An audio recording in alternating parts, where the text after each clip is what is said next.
Hey guys, what is up? Lefty back here again, and thanks for checking out the video. So about a year ago, I posted a video about how I broke my Enforce WMLX. You can see the crack right there. So I wanted to quickly touch base on that product, then also show off the new light that I got shortly after, and do a little bit of an overview slash review, which is the Streamlight Railmount 2. So let's get right into it.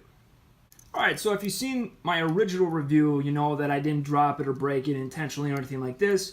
The crack right there basically just appeared out of nowhere after very, very minimal rough abuse, right? Because it was basically just a range toy at the moment, and it was just going to the range, it'd go in the bag and go into the trunk, and then it'd come, you know, sit wherever. I mean, it was not thrown around, beat around, it wasn't taking any harsh classes or any of that. So this crack basically just appeared out of nowhere. And I will actually unscrew the head here. So as you can see, it goes all the way through the polymer there, right down to the actual tube where you would load the battery. So it's just basically a defect in the polymer, which everyone basically knows. And I assume they've since rectified that with their new polymer thing. But so basically what this is from what all I can tell is either a temperature fluctuation, but also just the stress of this being on a rail. And that's a huge, huge flaw, if that's actually a thing, because as soon as I unmounted this, the crack stopped progressing because I left this on the rifle and the crack actually got deeper, which is pretty interesting. So it's basically from this thing clamping down on a rail, basically could just cause a stress point on top of the light and basically just cracked it. So obviously a huge flaw in the materials used in the construction of this light. I think everybody kind of knows that now. And they since supposedly rectified it. So anyway, that's a quick little update on that light. So let's jump into the replacement, which I think is pretty good purchase here. So this is the Railmount 2. They do make a Railmount 1, which is just a single cell version of this. This does take two CR123s, and it produces around 600 lumens. And the Railmount 1 produces around 300 some lumens. Which for my money, especially I think now you can find them around the same price. I would easily just go with this one if you're looking between those two.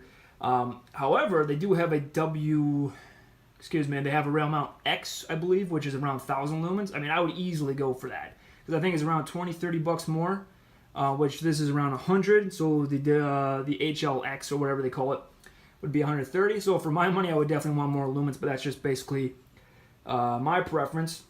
I can definitely make a video on lumens and all that in a different video, but for now, we're just going to be talking about this bad boy. So, for the money, this is a very, very, very good light. It's made 100% steel construction. They use a similar mounting system that the Surefire Scout lights do, so you can use anything that mounts to a Surefire Scout.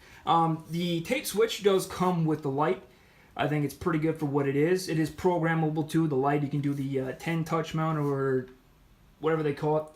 I basically keep it constant on, constant off, and a momentary on, momentary off kind of thing. I don't like the strobe feature personally just because you can activate it inadvertently, so I'm not a huge fan of that.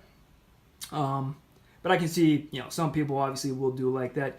But yeah, all of this came with the thing. It also comes with just a standard clicky tail cap, which you can use just like, you know, kind of like the ubiquitous G2X Tactical from Surefire. People just get a ring mount and they just plug it in right there, which is also a really good option. But yeah, it ships with a lot of hardware, a lot of ways to mount the actual tape switch. They give you sticky sided tape kind of thing. They give you these little Picatinny rail mounts and also zip ties and all that. So I mean, for the price, for $100, I mean, you can't really beat this light. It's pretty impressive. So far as I put a good amount of rounds through it, I can't really, off the top of my head, even guess really. I got it about last year around September, so it's been almost a full year, close to it. And I put down probably, I don't know, a good couple hundred rounds, would have said that.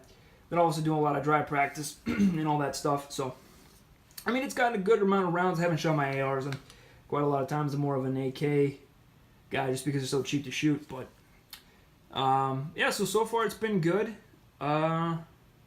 It hasn't inadvertently turned off or anything like that. It's taking the recoil just fine, especially with that brake. There's been no issue there. So yeah, like I said, so for the price, it's an awesome light. Now again, I think a good testament though is would I buy it again? And as I kind of alluded to before, I would not. I would actually go ahead and spend the extra 20, 30 bucks, whatever it is, and just get the higher lumen output light personally, because for my money, I want the more lumens as much as possible, right? Because once you start shooting, once you start getting particulates in the air, once you start getting carbon on the actual lens of the light, it can degrade your light pretty quickly. So I would prefer to start with the more the better, personally. So that's just me. Again, I could probably do that in another video and just kind of discuss kind of the light issue there that a lot of people have. But for my money, you know, the 600 and some lumens, it's not going to blind you if anybody's worried about that in the house or anything. One thing is people do, which I personally agree with, you know, a good rule of thumb is the light should be able to do what the weapon should do, whatever it's mounted on, right? So if I have a rifle which can touch people out at, you know, pretty easily at 300 yards, I mean, this light should be able to go at least 300 yards, right, to at least identify that somebody's out there, right? So again, this is kind of getting into the lumen discussion, which we can do in a different video, but a quick little overview / review of this light. It's pretty much good to go at the moment, and obviously this is just a data point. I would encourage you to look throughout YouTube and look throughout the interwebs and go find other people's opinions. Again, this is just my data point. You can use it how you want to make your decision and stuff like that. But again, this is just my opinion. Thank you guys for watching, and be good.